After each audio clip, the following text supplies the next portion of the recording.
Caras e caros deputados, Senhor Primeiro-Ministro e seu elenco, vou tentar fazer o máximo esforço possível para, de facto, falar em termos gerais sobre o que nos traz aqui hoje, que é o orçamento de 2014, a proposta de orçamento para 2014. Senhor Primeiro-Ministro, quem o viu e o ouviu no início do seu mandato e quem o ouve e o vê hoje, o tempo, de facto, resolve muitos problemas. Penso eu que o país não teria entrado na agitação política que entrou se a quando da sua tomada de posse, a quando da discussão do debate da nação e do orçamento de 2013, o senhor tivesse a mesma postura e a mesma forma de estar de Estado como está tendo hoje. Toda ação requer uma reação. O orçamento é um instrumento de governação de extrema importância para qualquer país, incluindo o nosso, e nós sabemos que é uma previsão. Mas essa previsão, como deve saber, está balizada em alguns princípios, chamados princípios orçamentais.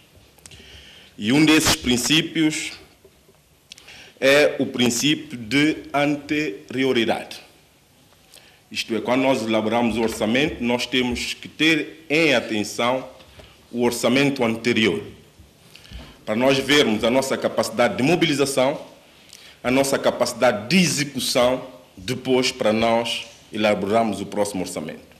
E não apenas acrescentar mais alguns números e vir apresentar aos representantes do povo como se espelha bem nesse orçamento que hoje estamos a discutir.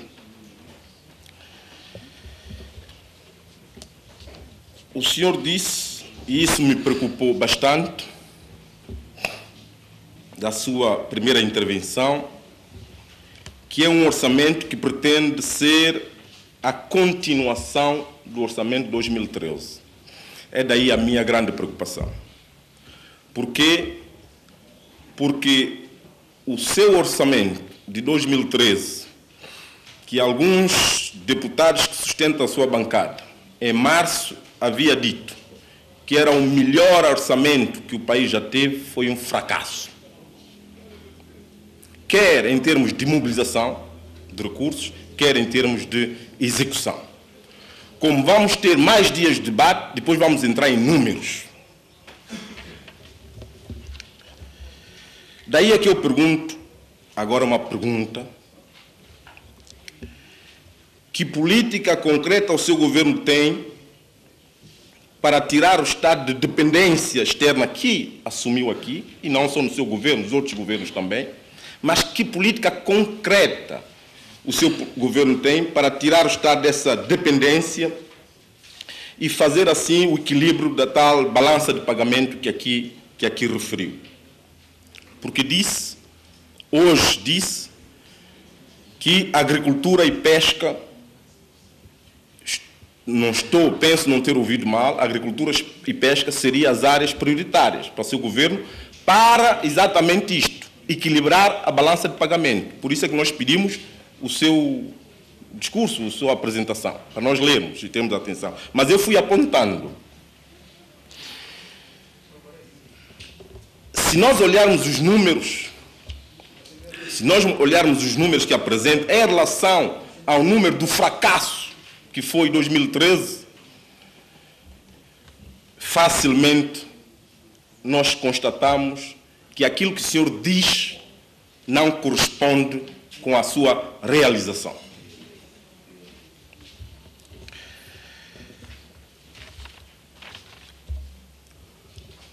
Outra pergunta concreta: que projeto de cariz privado que foi lançado este ano de 2013. Também fez questão no setor privado. Porque se o senhor andar a perguntar o empresariado nacional, os empresários santomenses, e como todo o povo bem sabe, que a esmagadora maioria nem pertence a partido ADI. Porque hoje, infelizmente, muitos, ou a esmagadora maioria dos empresários santomenses são políticos. Pergunta a esses empresariados de 2013, já agora uma salva de palmas para o aniversário desse governo. Hoje faz 12 anos. Seu governo fez 12 meses, um ano, hoje. Exatamente dia 12 de dezembro de 2012, 13, desculpa, o seu governo tomou posse. Hoje o seu governo faz um ano. E se nós perguntarmos a esses empresários, nesse espaço de um ano, o que é que o seu governo trouxe de concreto para o empresariado nacional, o senhor terá a resposta. E não vai dizer que é uma resposta falseada, porque não são militantes nem dirigentes do ADI. Nós gostaríamos de perguntar também se o senhor, como o senhor falou, que alguns, o senhor corrigiu agora, no início atacava as pessoas concretamente, agora eu ouvi-o ontem, agora já não ataca a pessoa, e diz coisas assim por alto, mas toda a população sabe a quem o senhor está a se dirigir. É bom, é uma evolução. O senhor disse que pessoas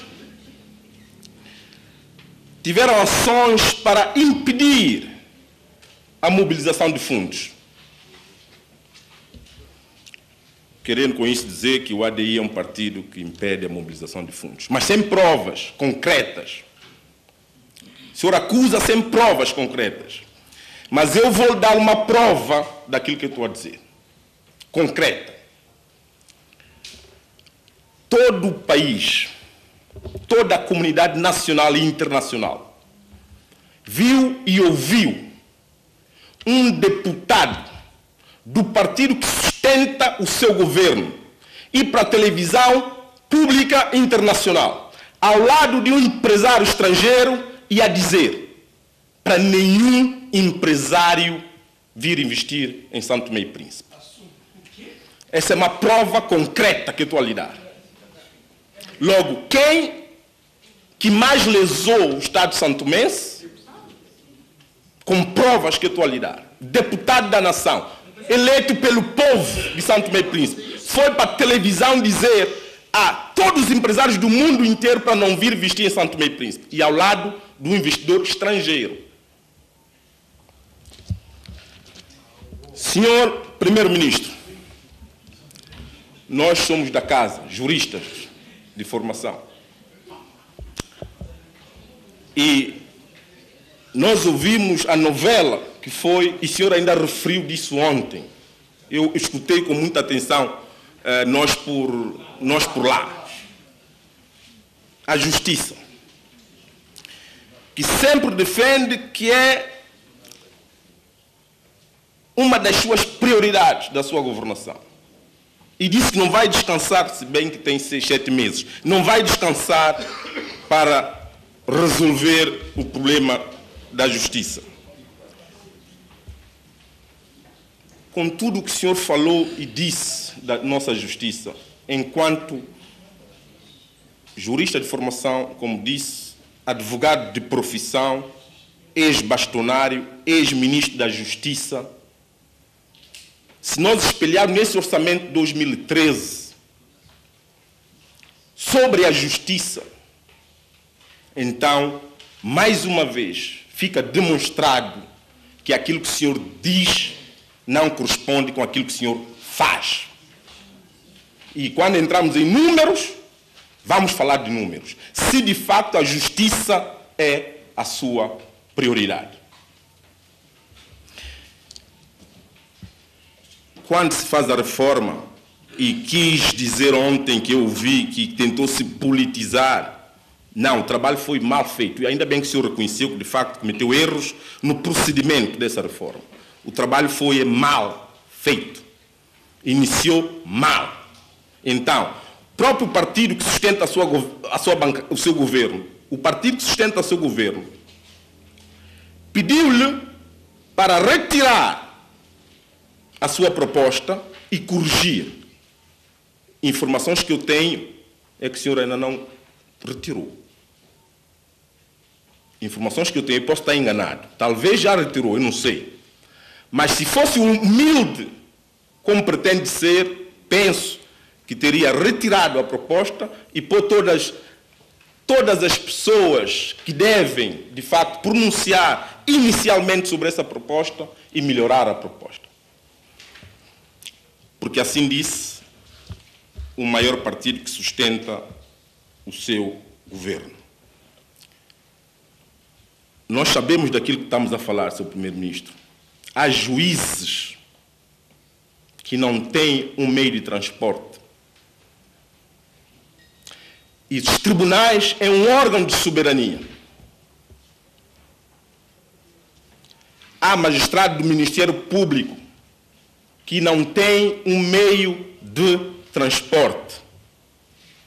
Alguns apanham boleia, outros andam nos seus carros privados sem condições mínimas para o exercício da função do Estado que essas pessoas exercem. Porque nós estamos a falar de um órgão de soberania. Nós estamos a ver os membros do governo aqui sentados também. O governo é outro órgão de soberania. Por que só aquele órgão de soberania é que os seus membros podem andar a pé, sem meio de transporte, quando nós temos funcionários públicos, chefes de repartição, com carros de Estado e, desculpa a expressão, carros de alta cilindrada a circular na nossa praça? Nem são diretores, chefe de departamento, chefe de serviço. E nós temos juízes sem cargo de Estado. E nós falamos publicamente que a justiça é a nossa prioridade. O senhor sabe, como eu, que muitos cidadãos, quando são julgados e condenados, depois da sentença, quando a sentença é privação da liberdade, eles têm que ser conduzidos à cadeia central. Muitos desses cidadãos vão a pé, porque não há transporte para conduzir os cidadãos condenados para a cadeia. Vão a pé, embaixo de chuva, muitas vezes, na motorizada, pondo em risco a vida dos seguranças que os acompanham, a vida da própria população. Não, eu só digo isto porque o senhor diz várias vezes que a justiça é a sua prioridade. Nós temos um caso agora, ainda da justiça, que é o caso da PIC. A PIC está em greve. Nós não pronunciamos nunca para não dizerem depois que o ADI está a politizar a questão da PIC. Por isso o ADI não pronunciou. Mas o ADI está a acompanhar toda a situação. E o que é que nós assistimos? Quanto a esse orçamento para 2014, o que é que nós assistimos no caso da PIC? Vamos entrar em números, depois eu vou dizer números que está no orçamento de março, que foi o melhor orçamento que apresentaram. E essa proposta de orçamento agora para 2014, e vamos comparar os números da situação da PIC, dos funcionários da PIC e os agentes da PIC, que brigam com as suas próprias vidas para salvar a nação e as populações, como o senhor referiu ontem na sua entrevista, eu ouvi bem. Então, se a justiça é prioridade e os agentes da polícia de investigação criminal deviam ser, na minha opinião, melhor tratados, pelo menos na proposta de orçamento. Tenho outros números, mas é como disse, quando entramos amanhã, talvez na segunda-feira, vou entrar de números. Senhor Primeiro-Ministro, o senhor disse: contra os números não há argumentos.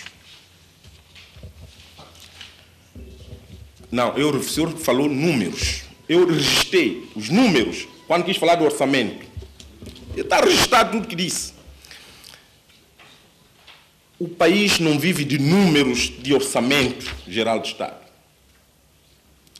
O povo santomense não quer saber de números de orçamento geral do Estado.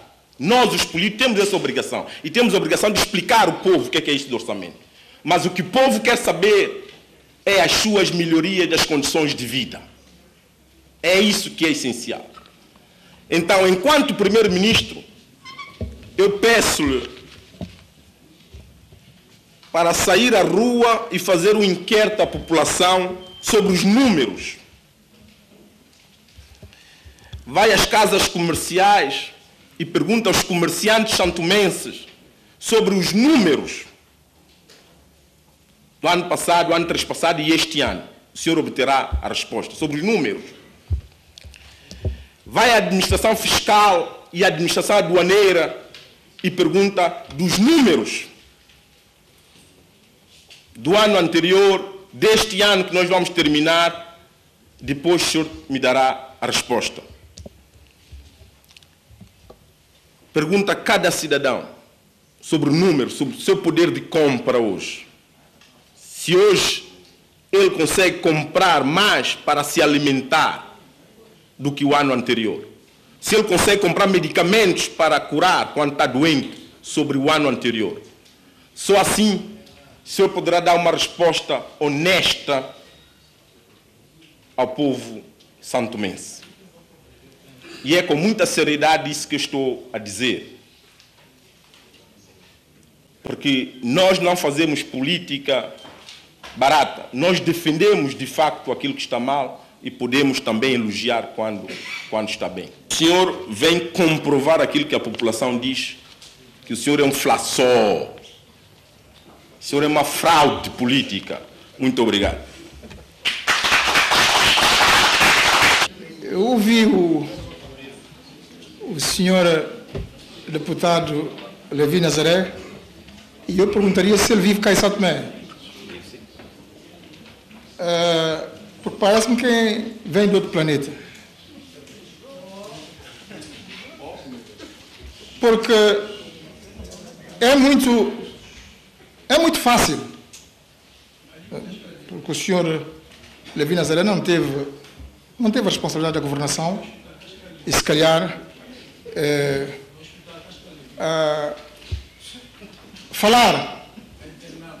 falar de coisas que não se sabe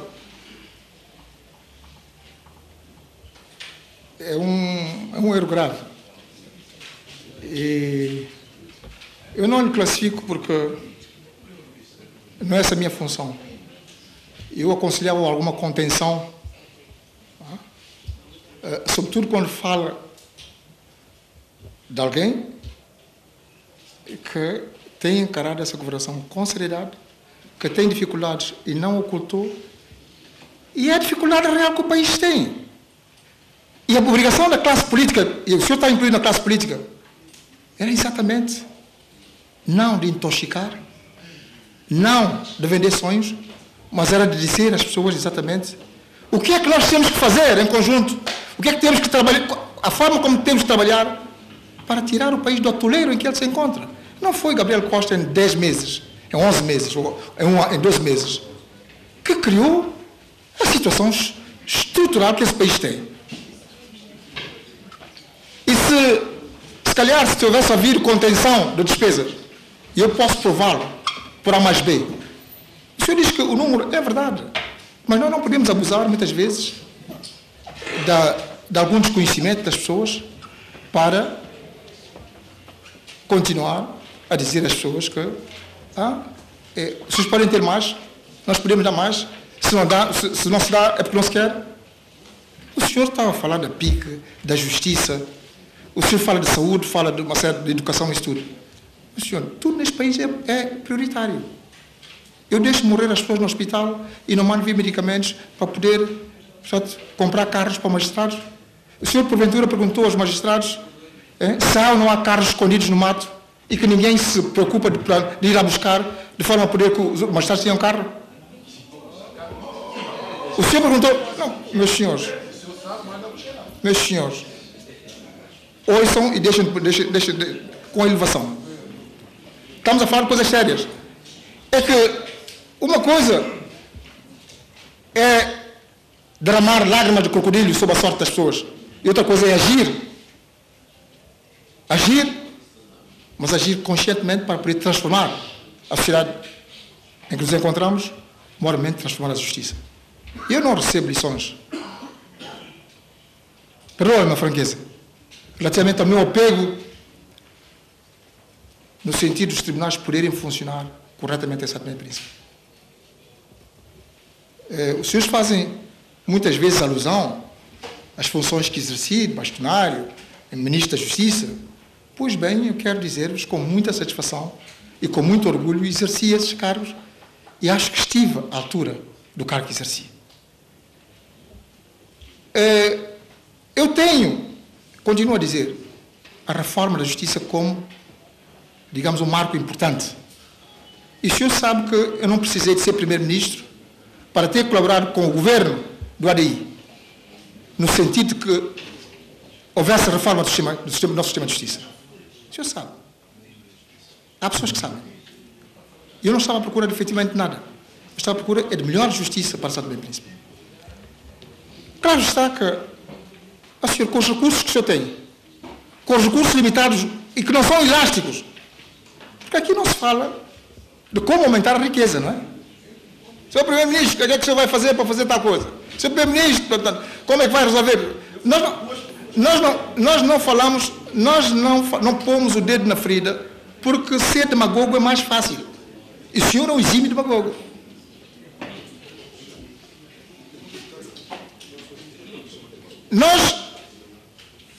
Nós, se quisermos voltar à questão, eu estou aberto para um debate aqui, e já agora lanço-lhe o repto, para que nós tenhamos um debate sobre a questão da justiça em São Tomé e Príncipe. Eu vi, senhor, e não tinha aquilo que os senhores andaram a dizer sobre a reforma, e os senhores estão a incriminar, a dizer, senhor, se o senhor tivesse humildade, deveria retirar a proposta.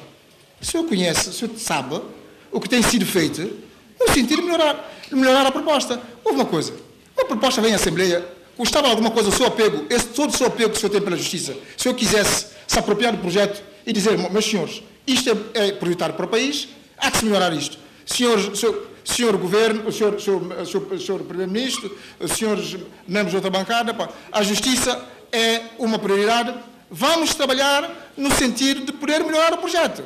Quero lhe dizer que os senhores disseram inépcias bastante grandes relativamente a esse projeto, porque não o conhecem de facto. Quiseram politizar, eu volto a dizer, porque era mais fácil se nós estivéssemos imbuídos do espírito de poder melhorar o projeto, um projeto que nem si não era sequer uma reforma. Aquilo era um passo, vocês não perceberam nada.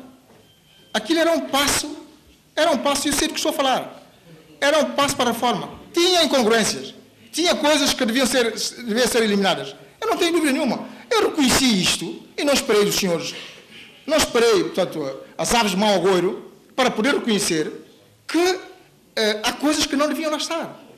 Bom, portanto, isso para dizer que, quando o senhor fala da questão da justiça, a questão da justiça é muito mais profunda. A PIC. Você sabe quantas vezes é que eu reuni-me com a PIC? No mínimo 3 vezes. Eu, Primeiro-Ministro. Não sou nada arrogante. Eu reuni-me, e se eu pergunto, outras pessoas se reuniam quando havia coisas, se reuniam com as pessoas. Eu reuni-me com a PIC 3 vezes. E eles sabem. Portanto, para encontrar uma solução, a PIC, eu fui Ministro da Justiça e pergunto à PIC, o melhor quadro remuneratório que eles tiveram foi com o meu governo. É a polícia que precisa, efetivamente, de ser devidamente apetrechada, de ser devidamente reestruturada, refundada.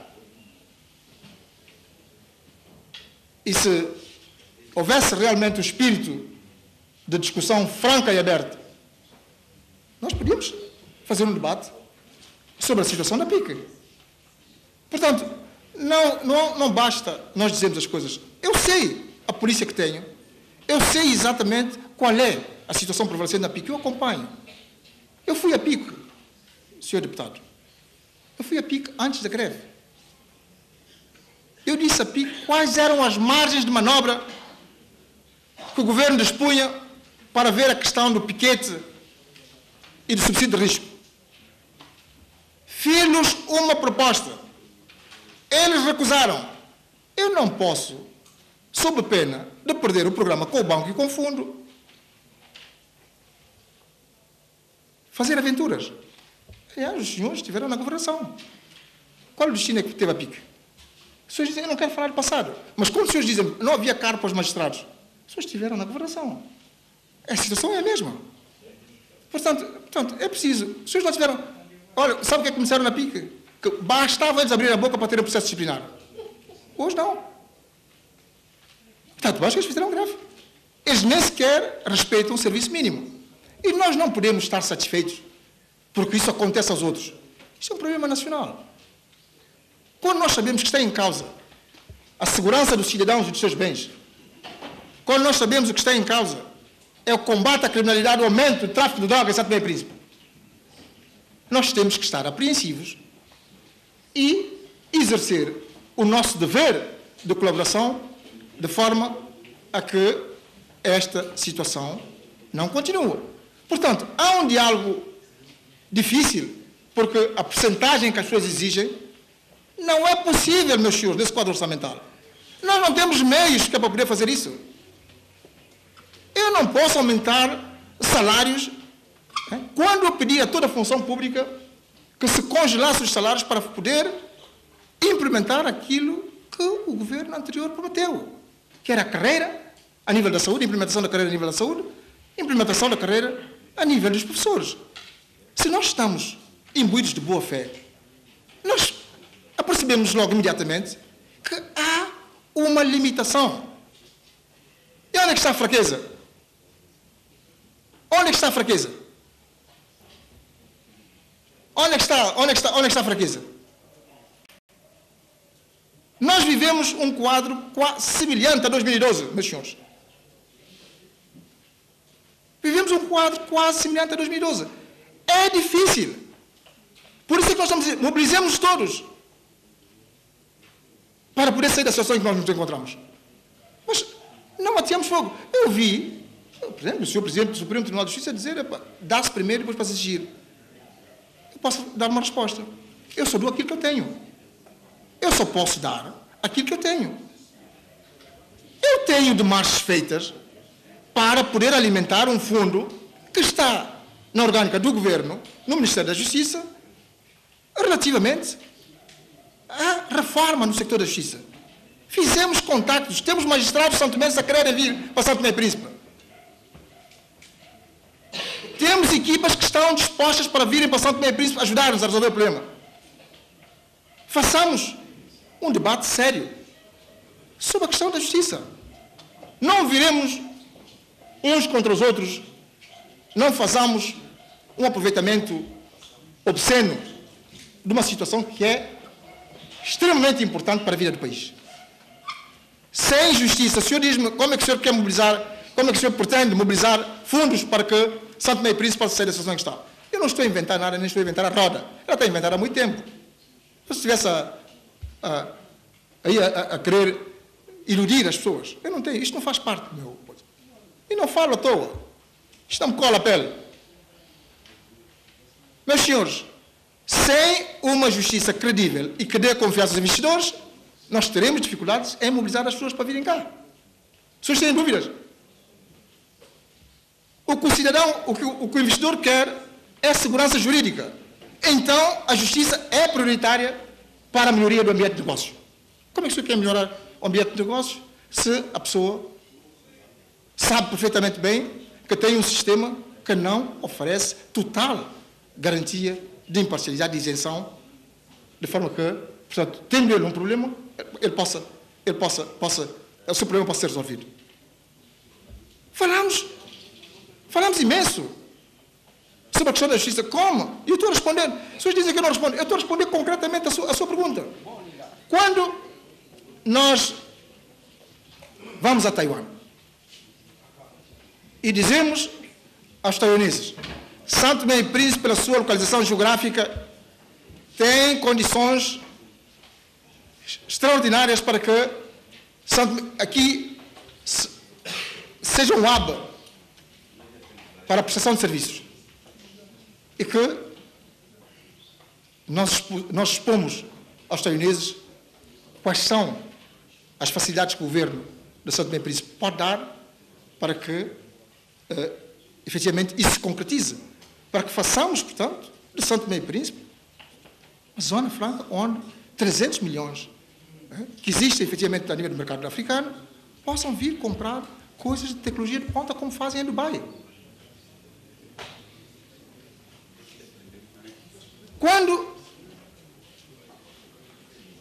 Quando nós estamos, ninguém inventa, a senhora Roda está a inventar há muito tempo. Quando nós dizemos, a nível da agricultura,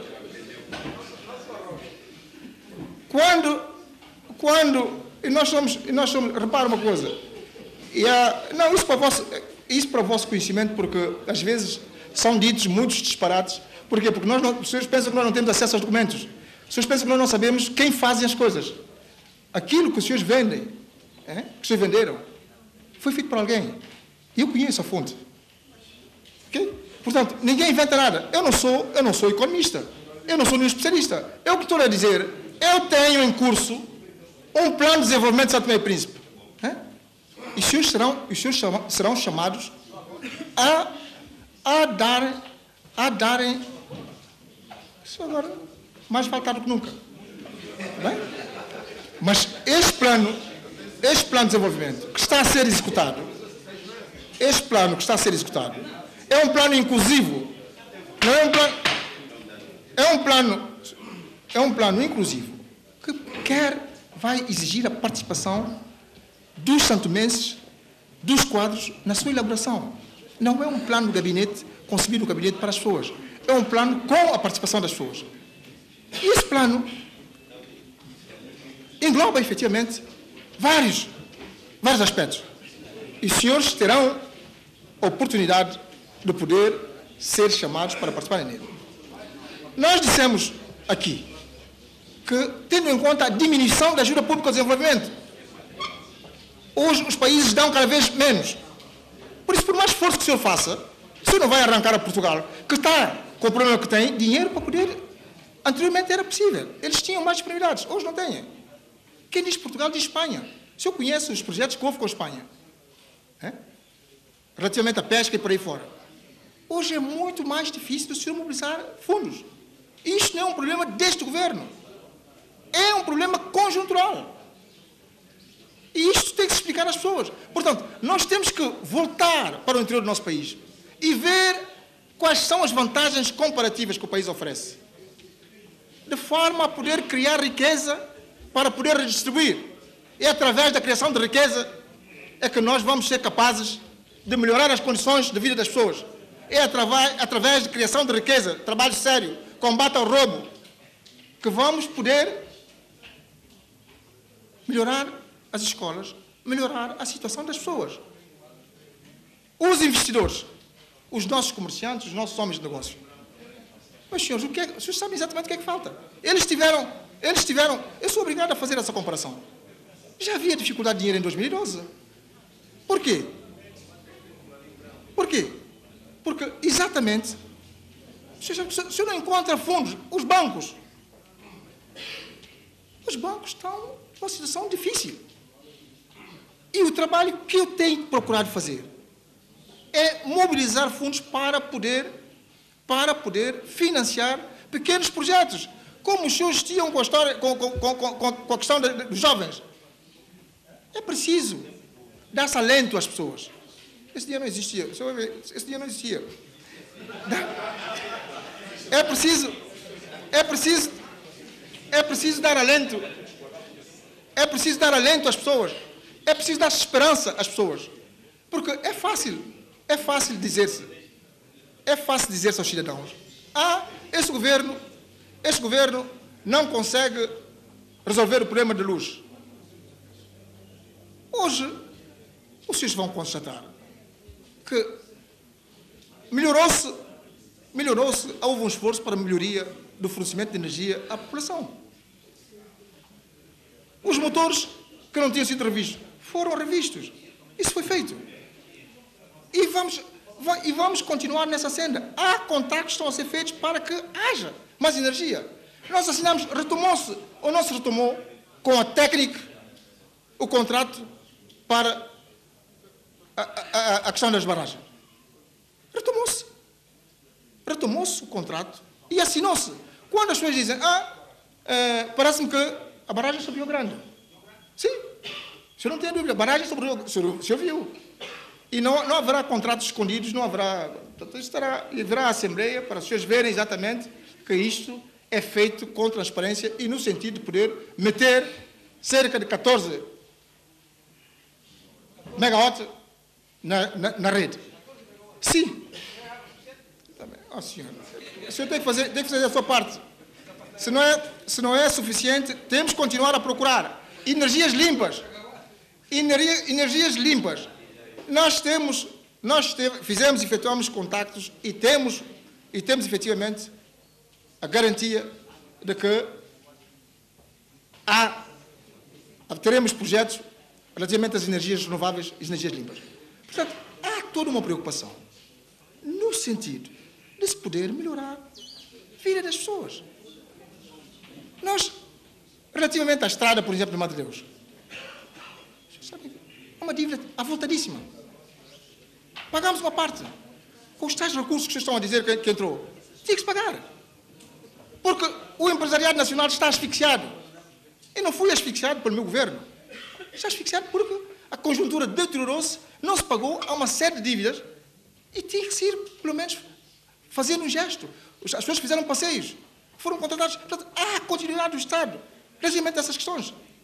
E eu não vim dizer que não se pode pagar porque não é esse governo que fez a dívida. É uma dívida do Estado e deve ser pago pelo Estado. Bom, nós temos,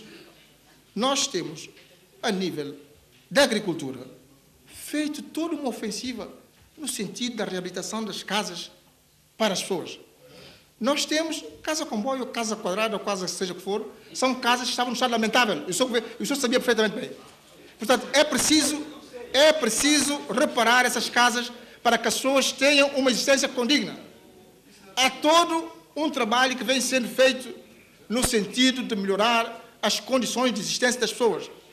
Claro está que, com os meios limitados que temos, não se pode fazer tudo ao mesmo tempo. E nem sequer se pode continuar a alimentar esperanças vãs às pessoas. Tem que ser realista. Tem que se dizer aquilo que o país pode dar neste momento. Tem que se acarinhar as pessoas que trabalham. Tem que se encontrar investimento. E nós estamos a trabalhar no sentido de poder encontrar investimento para as pessoas, para os projetos familiares, para as palaiês, para os taxistas. Nós estamos a trabalhar nesse sentido. Não tenham dúvidas. Nós estamos, meus senhores, nós estamos a trabalhar para que haja efetivamente casas sociais para as pessoas que mais dela necessitam. Isto não é da sua conta. Portanto, nós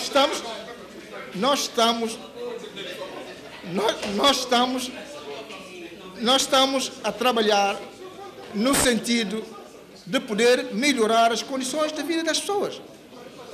Portanto, o que é que o senhor teve 28 meses, não é? Melhorou tudo? Não. Teve lá 28 meses. Portanto, meus senhores, nós sabemos para onde queremos ir e com quem queremos ir. E eu espero que vocês não sejam sistemamente, não tenham um excesso de otimismo, porque ainda temos muito caminho a percorrer e há muita água que vai correr debaixo da ponte. Muito obrigado. Sobre o orçamento de 2014, também pedir à Assembleia para, se os computadores não estão a funcionar, melhor tirá-los da sala, porque isso já há muito tempo, várias sessões, várias reuniões e nós não temos computadores a funcionar. Então é melhor tirá-los da sala até o dia que estiver a funcionar, porque até parece que quem está lá em casa pensa que nós estamos a usar muito computador, mas isso não está, está aqui só a fazer. Isso é uma parte. Senhor Primeiro-Ministro, bom, O senhor acusou-me de demagogo, mas quem conhece a palavra e a expressão demagogia sabe que o senhor é que é um demagogo e está a fazer demagogia cada vez que cá vem. O senhor sabe que o ex-membro do governo que foi demitido, pediu a sua demissão, havia dito à nação que a execução de 2013 iria construir 400 casas sociais. Até hoje, não sei se o seu governo conseguiu construir uma. O senhor primeiro-ministro usou uma frase que eu registrei e disse: não viremos uns contra outros. Nesse preciso momento que nós estamos aqui a discutir o orçamento de 2014, tem informações que há uma confusão terrível na PIC, porque o seu governo nomeou o líder da greve da PIC como vice-diretor da PIC. E então está uma confusão lá terrível. Eu posso estar enganado, mas as informações que eu tenho. E está uma confusão na PIC, porque o senhor quer acabar com a greve, pondo uns contra outros. Daí é que eu volto a dizer, senhor primeiro-ministro, eu trago factos. Não? Eu trago factos concretos.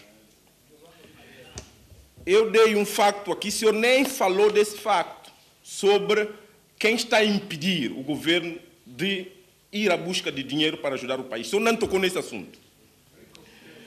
Eu fiz-lhe 2 perguntas, senhor primeiro-ministro, que o senhor não respondeu às minhas perguntas. Por isso, com a sua permissão, senhor presidente, eu vou voltar a fazer pergunta, para toda a gente ouvir a pergunta, para o senhor vir responder aqui, de uma forma concreta, para quem está nos escutando poder saber o que é que o senhor pretende. Já agora dizer que o ADI está disponível, quando o senhor apresentar o seu plano, depois de 12 meses, o senhor vai apresentar o plano de desenvolvimento ao país, depois de 12 meses de governação, para nós também darmos o nosso contributo, desde que esse plano seja de facto para resolver os graves problemas que o país enfrenta. O ADI esteve, estará sempre disponível.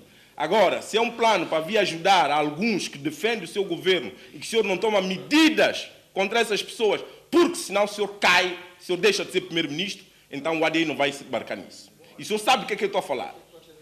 O exemplo concreto é o caso da arroz que nesse momento estamos a viver.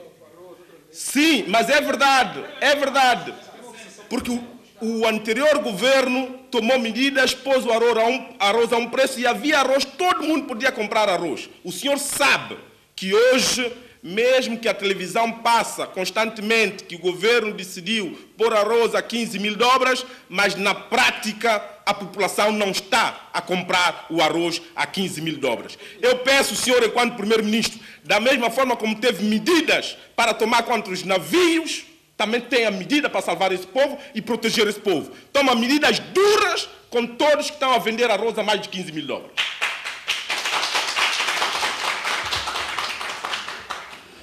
Dito isto, a minha pergunta era: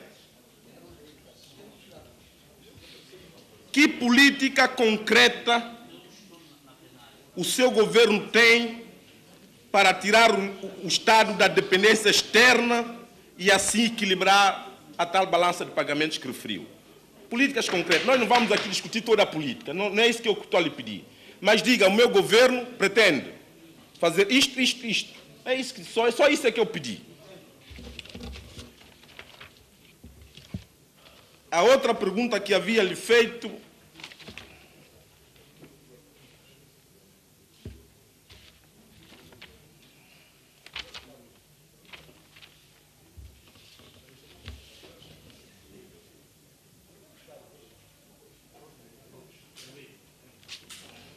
peço desculpa.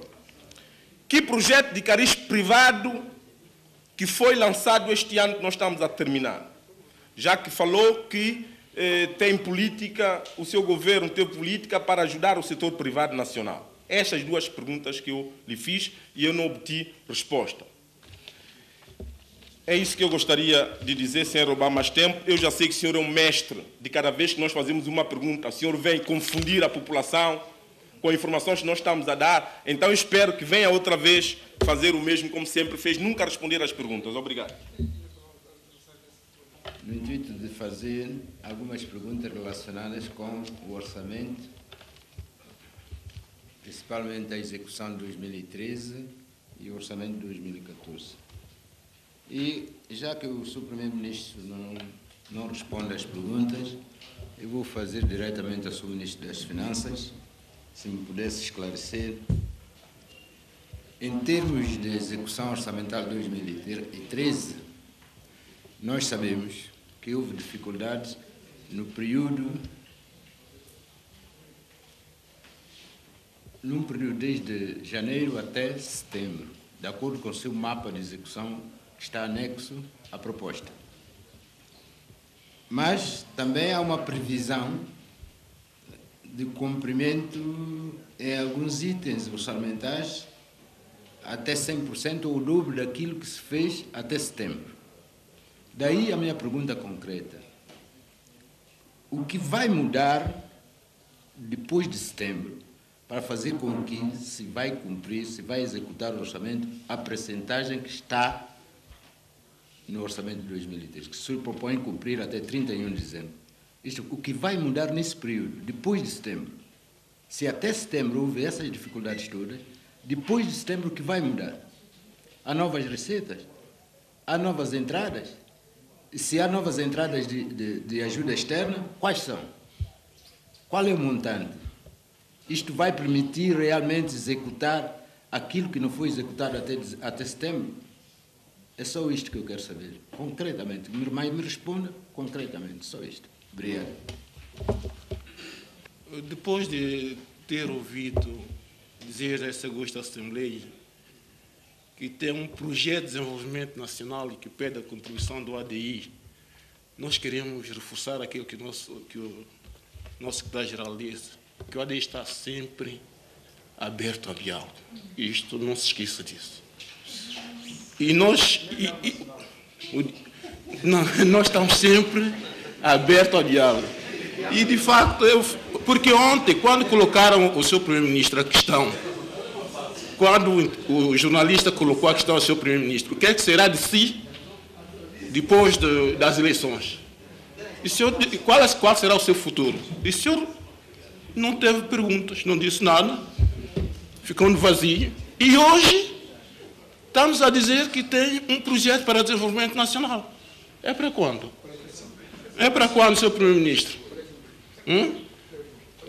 Qual é a ligação? O senhor dizia que não tinha projeto nenhum, não tem projeto nenhum para continuar a ser o... Eu não sei, a não ser que o senhor deve ser um dos candidatos, não é? A não ser que o senhor seja candidato e está a fazer essa revelação aí. Só pode ser isso. É? A não ser que o senhor seja candidato. Portanto, é bom que o senhor primeiro-ministro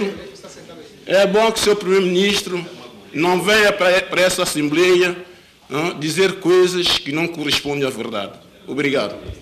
Senhor Primeiro-Ministro, eu venho cá mais uma vez para reforçar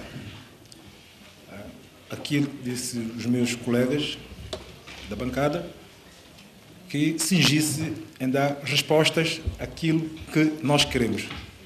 Digo isso porque é uma prática sua. Todas as vezes que o senhor veio cá, sempre tentou fugir, dando respostas concretas que nós queremos. Desculpe, senhor Ministro. Eu lembro muito bem que, quando nós debatemos a questão do arroz aqui, o senhor mentiu claramente, dizendo que nenhuma das empresas que participavam no concurso impugnaram, quando foi uma grande mentira. Isso eu sabe.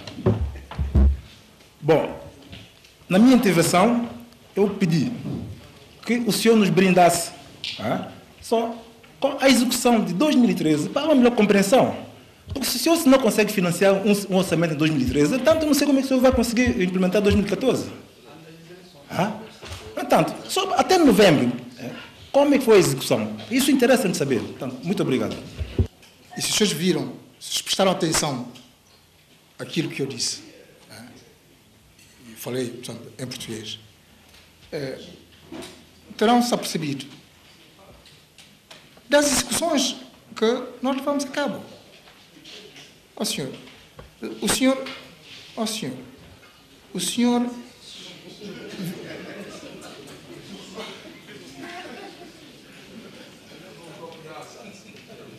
quando vocês calarem-se, eu continuo.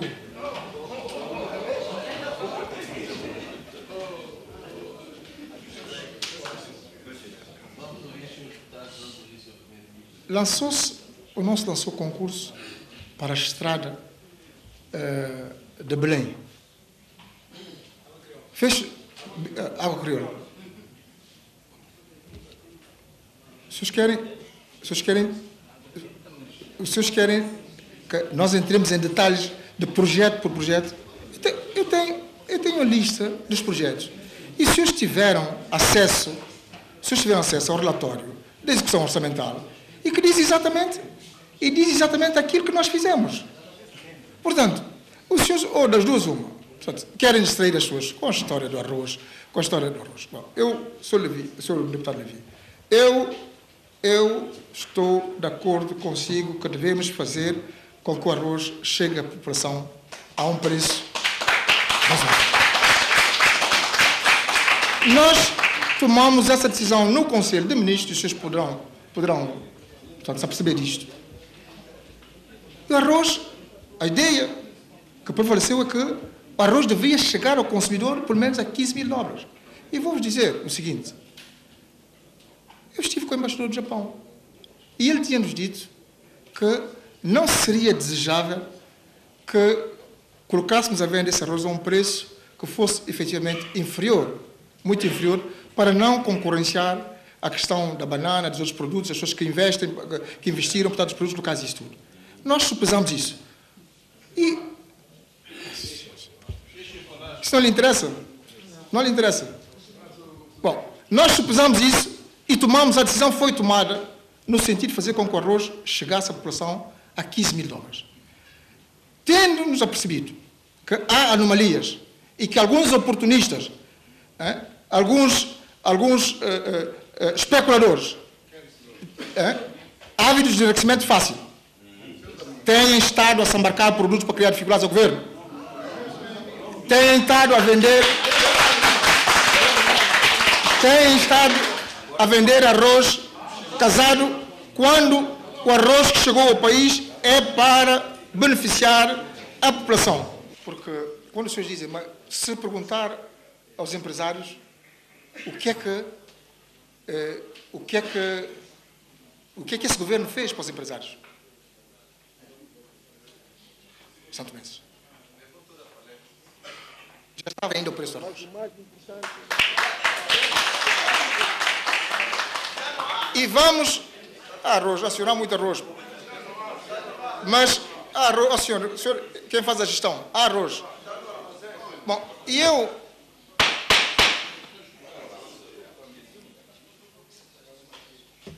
eu quero dizer-vos que o que nos interessa é efetivamente fazer com que as coisas cheguem à população a um preço razoável.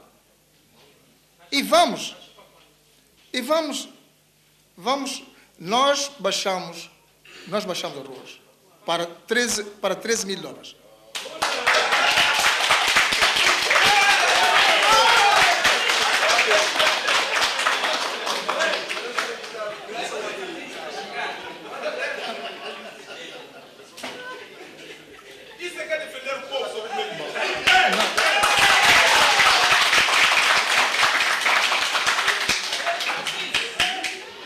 E vamos tomar medidas que se impõem para que efetivamente haja uma fiscalização, porque é inadmissível que essa situação continue. Portanto, relativamente à questão do arroz, eu quero dizer que eu não estava ao corrente, que houve um concurso público. As informações que eu tinha, eu não minto aos deputados. O que pode acontecer é eu ter informações errôneas, mas a informação que eu tinha é de que não tinha havido recurso nenhum. Porque há uma comissão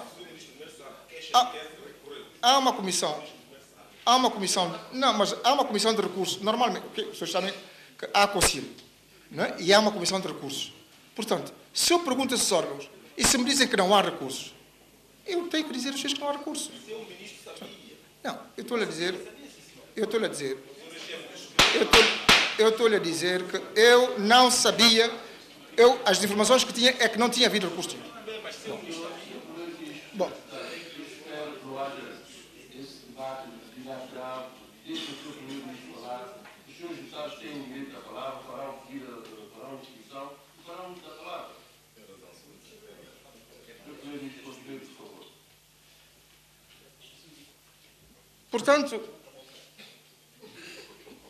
Portanto, eu disse que foram lançados concursos para várias obras.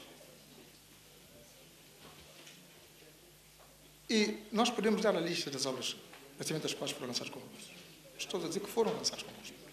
Mesmo com dificuldades de meios financeiros. Porque quando os senhores dizem, mas se perguntar aos empresários o que é que esse governo fez para os empresários? Santo Mendes. Já estavam na falência. Não é, isso levou, eu vou lhe dizer, e o senhor sabe, é que o peixe morre pela boca. O senhor está a dizer isso, eu vou lhe dizer aqui que o senhor não gostaria de ouvir.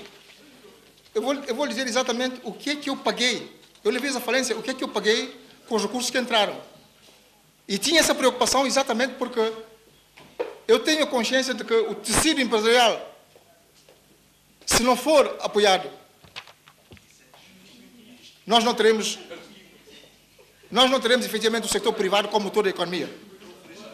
E hoje o Estado não tem vocação para fazer o comércio, o Estado não tem vocação para estar efetivamente atento ao setor privado.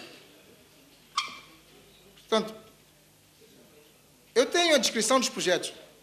E os senhores devem conhecer, os senhores são deputados, devem conhecer. O projeto de Penha, o Boisa Quente, a dívida por pagar eram de 50 milhões, 370.423. E nós pagamos 20 mil milhões. Rio Douro, Monte Macaco, a questão da adoção de água. Nós pagamos 55 mil milhões de obras. Muro de contenção de subida do Hospital Central. Nós pagamos quase 12 mil milhões de obras. Construção de ponte São Nicolau. No total, eram 21, mais de 20, quase 20, cerca de 22 mil milhões de obras. Nós pagamos quase 8 mil milhões de obras. Estrada Nacional número 3. Nós pagamos, a dívida era de 60 mil milhões, quase 70 mil milhões, nós pagamos 15 mil milhões. Reabilitação da estrada de água.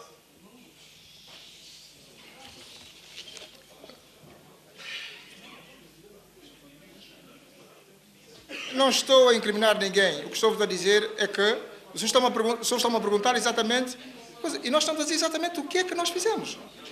Não, espera, o que é que nós pagamos?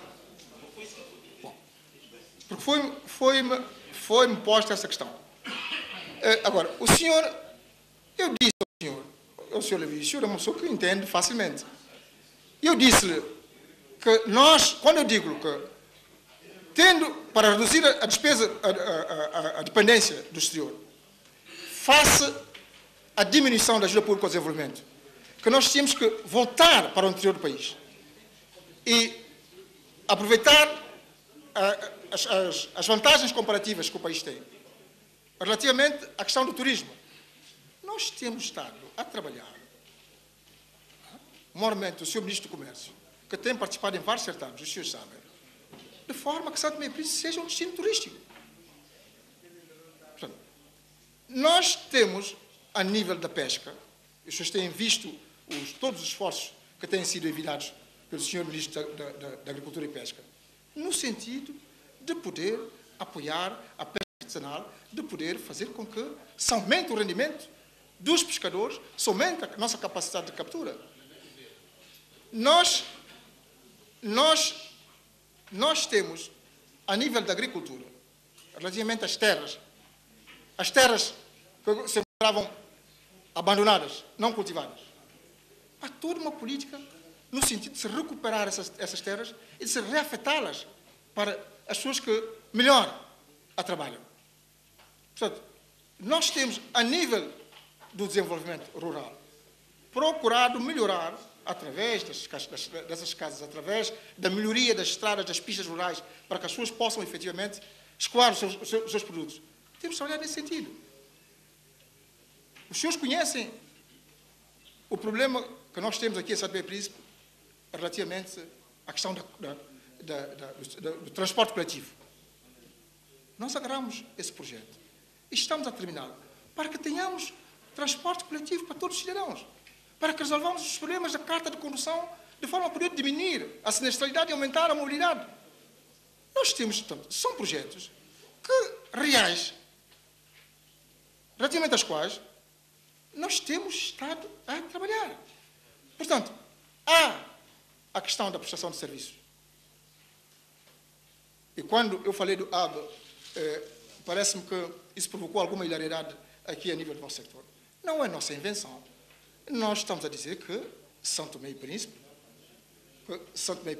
pode e tem condições extraordinárias para prestação de serviços, para ser transformado numa zona de prestação de serviços. Retomamos a ideia das zonas francas. Temos estado a trabalhar. Qual é o problema? É a nossa opção. Portanto, retomamos a ideia das zonas francas e isto pode ser, se vocês quiserem ouvir, vocês pediram ou não pediram projetos, pediram ou não pediram, qual é a ideia, não pediram? Eu estou-vos a dizer exatamente o que nós temos em carteira. Portanto, nós retomamos a ideia, porque em Taiwan fizemos a apresentação aos empresários taiwaneses sobre essa questão. E vamos, efetivamente, reativar a questão das zonas francas, porque entendemos que as zonas francas, transformação de São Tomé e Príncipe em zonas francas, pode ser um meio apreciável para rendimentos para o país. Nós retomamos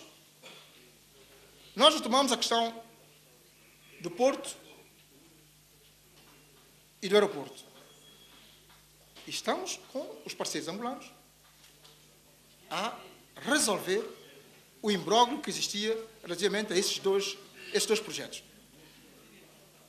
Adquirimos carros de bombeiros, adquirimos ambulância para melhorar, face à ICAO, as condições, exatamente. Relativamente ao porto, é uma confusão muito grande. As gruas foram reparadas. Hoje, mais facilmente se faz a desova dos contentores. E temos um projeto de Porto Seco para descongestionar o Porto de Ana Chaves, enquanto nós prosseguimos a tarefa para a construção do porto em águas profundas. Portanto, são ações, entre outras, a questão da água, como eu disse, há funcionários de EMAI que estão lá, não sei se já regressaram da África do Sul ou não, mas foram para a África do Sul para com os sul-africanos aprenderem a tecnologia para a utilização, portanto, da água de chuva. Hoje, nós estamos em pleno período de chuva aqui em São Tomé e Príncipe e há um problema sério de água. Há um problema sério de água. E é um problema que não é uma razão, não vem de hoje, e nós estamos, e há estudos, e não devemos dar palpite sobre aquilo que nós não sabemos. Há estudos que foram feitos e nós estamos com prudência, com pragmatismo e, sobretudo, com transparência, a tentar equacionar os problemas infraestruturais do país para pôr, efetivamente, São Tomé e Príncipe na senda da modernidade. Estamos a fazer. Estamos a fazer com as dificuldades, com os fracos, com os meios de que dispomos, estamos a fazer. Quando nós falamos da questão do petróleo, da exploração petrolífera, claro que nós tivemos aqui um Conselho Ministerial Conjunto, onde nós fizemos a revisão em baixa do orçamento que nos tinha sido apresentado, acho que eram 12 milhões de dólares, para 9 milhões de dólares, e o GMC teve lugar aqui em São Tomé e Príncipe. Portanto, usamos a nossa influência para diminuir efetivamente, o fardo do peso, do funcionamento da atividade conjunta. Falei-vos da questão da exploração do Bloco 2, na zona limítrofe com a Guiné Equatorial, que vai procurar a Santo Tomé e Príncipe recursos importantes para poder financiar. É dessa forma que pretendemos reduzir a nossa dependência em relação ao exterior. Por quê? Porque o Bloco 5, o Bloco 2, na nossa zona econômica exclusiva, faz fronteira com o Bloco 5 da Guiné Equatorial, onde já foi feita a prospecção e, segundo os estudos, há uma grande prospetividade nessa zona. Estamos a trabalhar no sentido de encontrar meios para poder sustentar a nossa economia. Nós falamos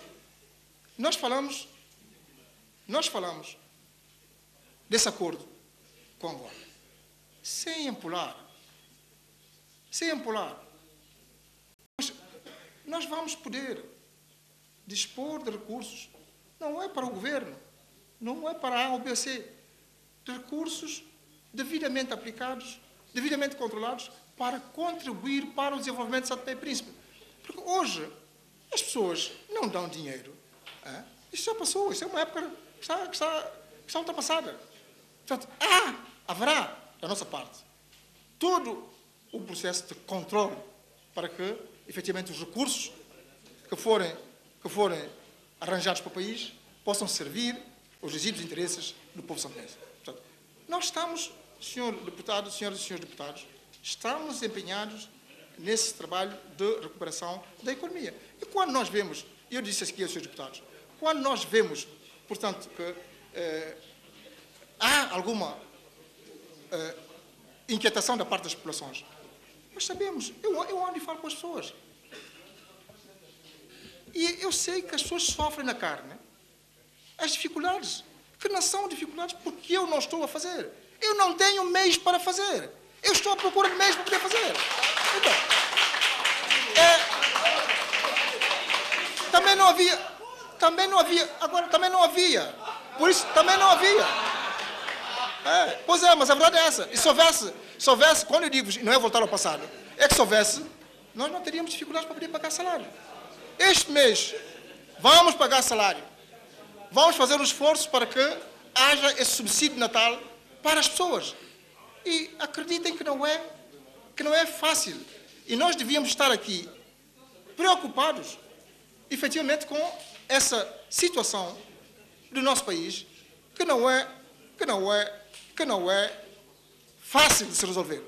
É preciso haver abnegação, abrirmos as portas e estou, sem excesso de otimismo, convicto que nós vamos dar a volta à situação. Portanto, vamos dar a volta à situação. Vamos trabalhar no sentido de melhorar as condições de vida das populações. Vamos trabalhar para que haja casas sociais. Vamos trabalhar para que se possa renovar a frota dos taxistas. Vamos trabalhar para que as palaiês, as mães, possam ter condições para melhorar o seu rendimento. Estamos preocupados com elas que trazem efetivamente sustento para as suas famílias. Isto tudo está devidamente estruturado e vai... Jovens, não, já disse. Velho é amanhã. Muito obrigado.